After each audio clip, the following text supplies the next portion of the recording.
তাদের এবং তৎকালীন স্বরাষ্ট্রমন্ত্রী আসাদুজ্জামান কামাল তাদের নির্দেশে এই এলাকায় যে সমস্ত আওয়ামী সন্ত্রাসীরা ছিল, আওয়ামী লীগ, যুবলীগ, ছাত্রলীগ সহ অন্যান্য অঙ্গ ও সহযোগী সংগঠনের নেতাকর্মীরা, সন্ত্রাসীরা আমাদের গাড়ি ভরে হামলা করেছে, তারাই এই মামলায় আসামি হয়েছে।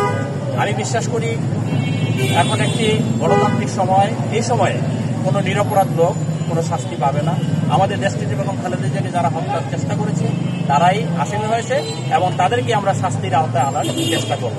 আর এই মামলার বাদী হয়েছি আমি। আমাদের এই ঢাকা 18 আসনের 7টি থানার প্রতিটি থানার বিএনপি সহ সমস্ত অঙ্গ সংগঠন নেতাকর্মীদের সাথে আমি আলোচনা করেছি, কথা বলেছি।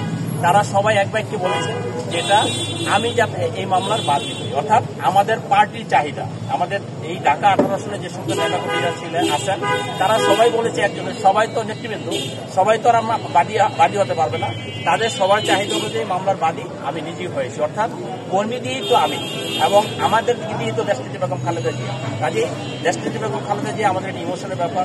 আমাদের পার্টি ভারপ্রাপ্ত চেয়ারম্যান জনাব তারেক রহমান, তাদের ব্যাপারে যে যখনই কিছু হয় আমরা যেমন ঝাঁপাইয়া পড়ি এবং জীবনের রিস্ক নিতে আমরা এক সেকেন্ডও চিন্তা করব না। দেশটিতে বেগম খালেদা জিয়ার এই হত্যা প্রচেষ্টা মামলা